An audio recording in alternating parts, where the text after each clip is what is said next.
Alors, l'intérêt de la donation-partage est de pacifier les familles. Pourquoi? Tout d'abord, lorsque l'on fait une donation, évidemment, on peut faire des donations simples, c'est-à-dire qu'on donne un jour à un enfant un bien immobilier, une somme d'argent, et un autre jour, 1 an, 2 ans plus tard, un bien immobilier, une somme d'argent à un autre enfant. Le problème de faire des donations simples, c'est que, en réalité, il faudra réévaluer les biens qui ont été donnés au moment du décès pour réaliser le partage. Donc il y a un aléa, il y a un problème, il peut y avoir un conflit d'évaluation lors de la succession, ce qui est le contraire de l'objectif recherché de pacification. La donation-partage permet de réunir l'ensemble de la famille à l'occasion d'un projet d'arrangement de famille.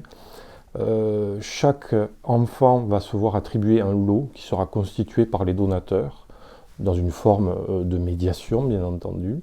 Et l'avantage de réaliser une donation-partage en termes de pacification familiale, c'est que les biens donnés ne seront pas réévalués au jour du décès pour réaliser le partage. Au fond, on a réalisé le partage au moment de la donation-partage et on n'en parle plus.